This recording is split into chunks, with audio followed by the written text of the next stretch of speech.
Jadi, jika Anda itu tadinya ditagih terus-terusan, namun tiba-tiba berhenti sampai 1 minggu, 2 minggu, 3 minggu, kemungkinan hutang Anda sudah diklaim oleh asuransi atau sudah di-cover oleh asuransi.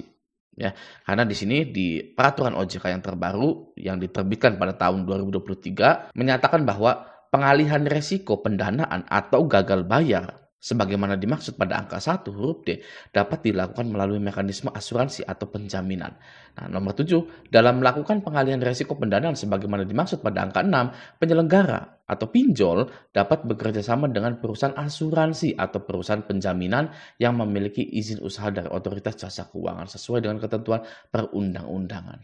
Nah ini ya, bisa bekerja sama dengan perusahaan asuransi. Oke. Jadi ya hutang Anda sudah lunas gitu loh, sudah auto lunas. Saya waktu gagal bayar dulu ramenya itu sekitaran 3 bulan sampai 6 bulan. Nah, setelah itu sepi, tidak ada lagi yang menelpon, yang WA, yang SMS itu nggak ada lagi. Ya, padahal dulu di tahun 2021 waktu saya galbay itu belum ada pernyataan pinjol wajib menggunakan asuransi. Oke, namun sekarang ini sudah ada pernyataan resminya bahwa pinjol, penyelenggara pinjol dapat bekerja sama dengan perusahaan asuransi. Ya, dan banyak sekali pinjol-pinjol yang sudah resmi menyatakan bahwa dia itu memang beneran bekerja sama dengan asuransi seperti EasyCash, bekerja sama dengan Intra Asia, ya, lalu Reliance Insurance, banyak.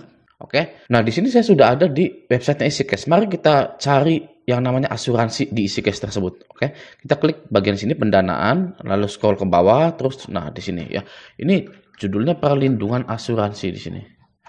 Mana nih? Bentar. Set. Nah, ini dia.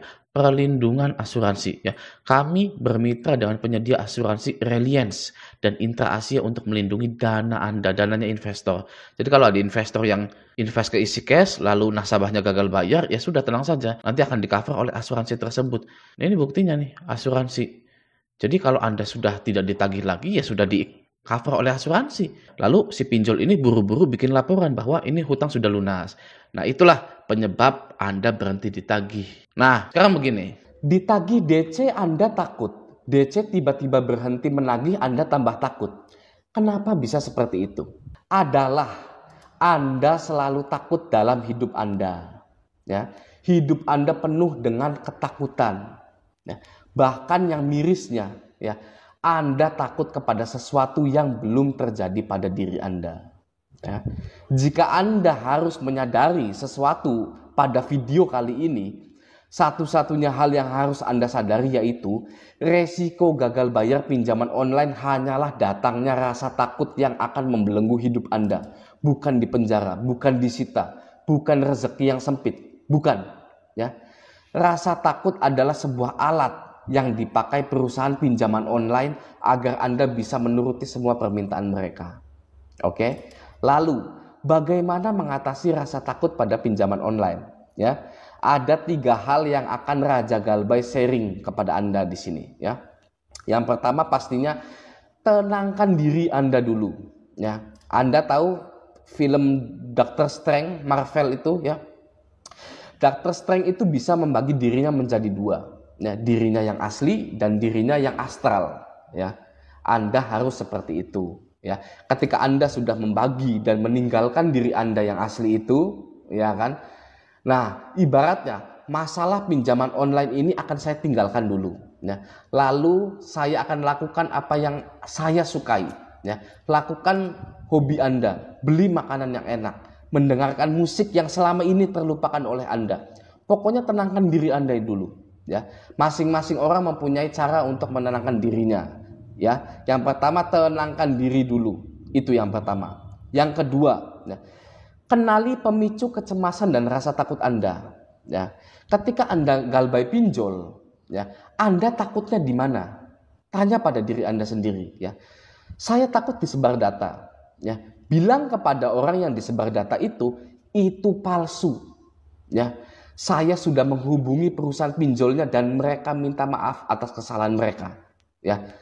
Apakah itu berbohong? Ya, berbohong demi kebaikan. Oke, Anda wajib membuat sandiwara yang apik demi menyelamatkan diri Anda, demi menyelamatkan harga diri Anda. Ya, Oke. Anda malu jika ada DC lapangan datang. Bilang ke tetangga Anda bahwa yang pinjam itu teman Anda pakai data Anda. Teman Anda sekarang kabur, ya. Gitu. Bohong, ya. Bohong demi kebaikan. Ya. Oke, itu yang kedua, ya. Kenali pemicu kecemasan dan rasa takut Anda. Oke. Yang ketiga, ya, yang terakhir, berpikir lebih positif. Ya, berpikir lebih positif. Orang itu akan susah berpikir positif, ya, ketika ditimpa, ya, atau lingkungannya itu semuanya negatif, gitu, ya. Bagaimana, ya kan, cara berpikir positif ketika Anda itu lingkungan Anda itu negatif, ya? Begini, ya, melihat ke bawah, ya, atau melihat ke yang lain, ya. Saya contohkan. Raja Galbay saja, Galbay di 24 aplikasi, total hutang 60 juta lebih, biasa saja, ya. Malah dapat rezeki yang lebih besar, hidupnya nyaman-nyaman saja. Kalau Raja Galbay yang Galbaynya lebih parah dari saya juga bisa dengan cepat hidup tanpa ketakutan dan menjalani hidup seperti biasanya, ya. Sudah beres, ya. Anda tidak akan takut lagi dan menjadi lebih berani dalam hidup Anda ketika Anda menerapkan ketiga hal tersebut. Ya, tapi mau saya bilang ini itu kepada Anda, sebenarnya saya tetap tidak bisa menyuruh Anda menjadi lebih berani lagi dalam hidup Anda. Karena keberanian akan muncul jika Anda memutuskan diri Anda untuk menjadi berani. Ya, hanya Anda yang bisa. Oke? Raja Galbay di sini hanya pencetus fakta-fakta yang ada. Ya, Raja Galbay hanya memberikan inspirasi yang tidak terlintas oleh orang kebanyakan. Tapi keputusan menjadi manusia yang berkualitas, keputusan menjadi berani di jalan yang benar hanya ada di tangan Anda. Oke? Jadi apakah Anda akan berani? Ya, kita lihat. Oke, tadi adalah tentang psikologi. Ya, di video kali ini ada psikologi dan ada administrasi. Sekarang ke bagian administrasi yang lebih teoritis, ya. Kenapa DC pinjol itu berhenti menagih Anda, ya? Oke, ya. DC pinjol tiba-tiba berhenti menagih Anda. Yang pertama adalah DC tersebut resign, ya. Ketika Anda bekerja sebagai DC, Anda akan diberikan berlembar-lembar kertas yang berisi nama-nama orang yang menunggak. Ya, debitur, nasabah yang menunggak banyak, ya, ada puluhan, ratusan gitu, ya. Oke.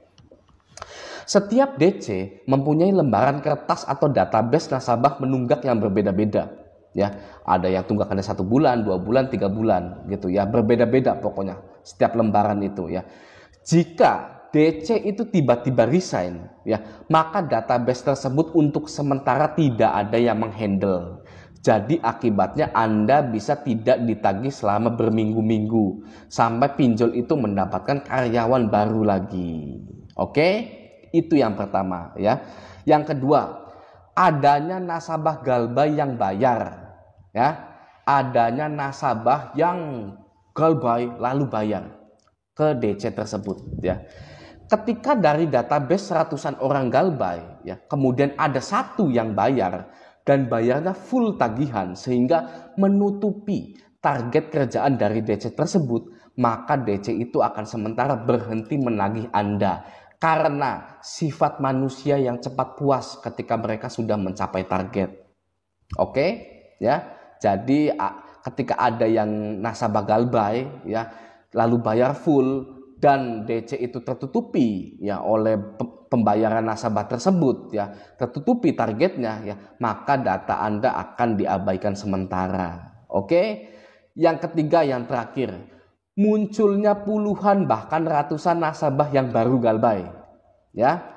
Ketika Anda baru Galbay di hari pertama, saya jamin Anda sudah dapat belasan bahkan puluhan WA, SMS dan telepon, karena yang mereka pahami adalah nasabah Galbay yang baru itu lebih berpotensi untuk membayar daripada nasabah Galbay yang sudah berbulan-bulan bahkan tahunan, ya.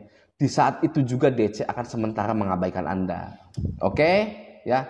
Dan mereka akan menyerah sebenarnya, ya, jika Anda terus mengulur waktu. Terus-terusan tidak ada kabar, ya. Terus-terusan menjalani hidup Anda yang baru dan lebih berani lagi. Jadi tidak akan ada sesuatu mengerikan yang terjadi di kehidupan Anda. Itu hanyalah masalah psikologi dan administrasi saja, ya. Kenapa DC itu tiba-tiba berhenti menagih Anda? Oke? Silahkan di-share video ini ke sesama Galbuyer agar tidak takut lagi. Sampai jumpa di video selanjutnya.